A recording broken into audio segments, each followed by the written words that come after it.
The making of a spy. Before the world knew the name Vladimir Putin, before he was the president of Russia, before he stood toe-to-toe with the West, he was a man in the shadows. A spy. A loyal servant to the Soviet Union's most feared organization, the KGB. Born in Leningrad in 1952, Vladimir Vladimirovich Putin was no stranger to hardship. His father fought in World War II. His mother survived the brutal siege of Leningrad. The scars of survival marked him early. Putin was a street kid, raised in a communal apartment. But even as a child, he admired one thing above all: power. And in the Soviet Union, the most powerful men weren't in business or government. They were in the KGB. At just 16, Putin walked into a KGB office and asked how to join. He was told, study law, serve the state, and never draw attention. Into the shadows, KGB training and recruitment.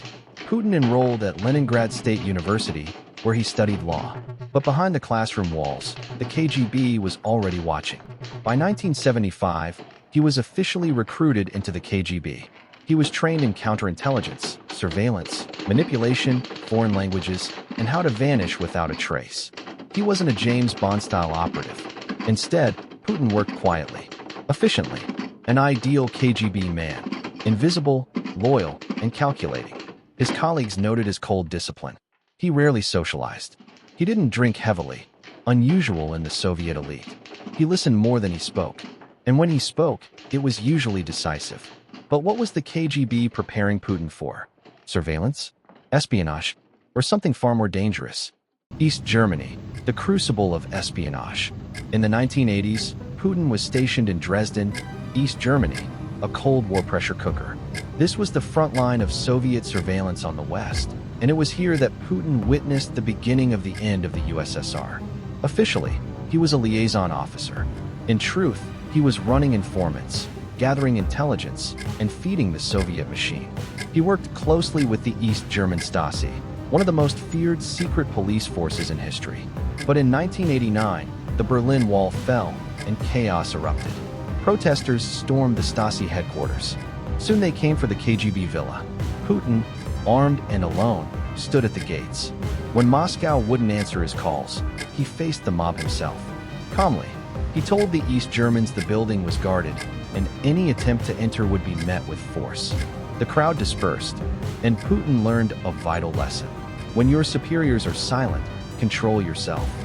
That night in Dresden marked a turning point. The Soviet Union was crumbling, and Putin was planning his next move, not as a soldier of the USSR, but as a man seeking power in a new Russia. Return to a broken Russia.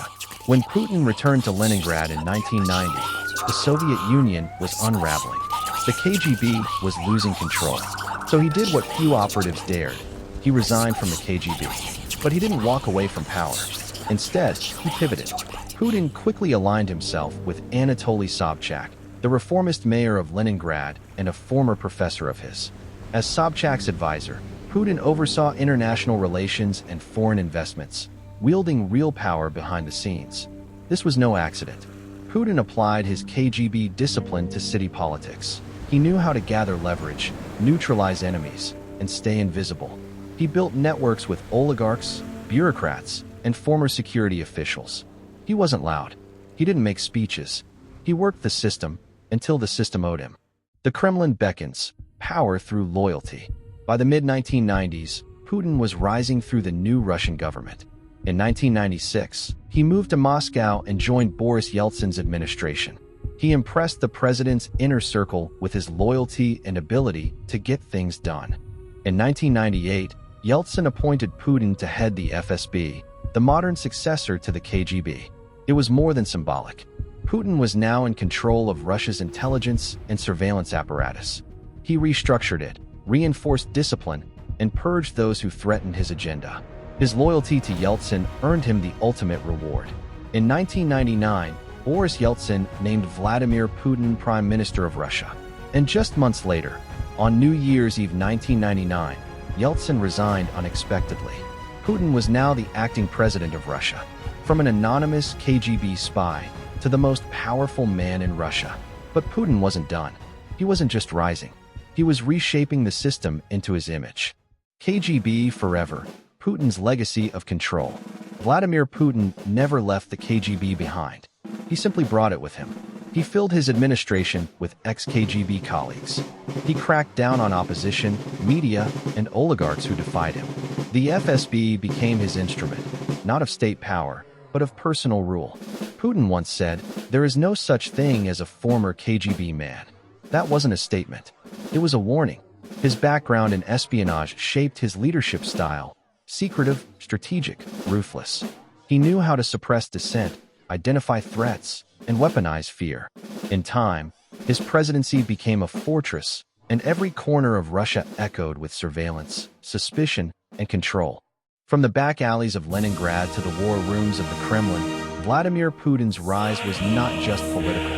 It was psychological, strategic, inevitable. He didn't just survive the fall of the Soviet Union. He learned from it, and he ensured Russia would never forget the man who came from the shadows to rule in the light. If you found this deep dive into Vladimir Putin's shadowy rise through the KGB insightful, don't forget to like, comment, and most importantly, subscribe to @CyberTheo for more powerful stories from the hidden corners of history.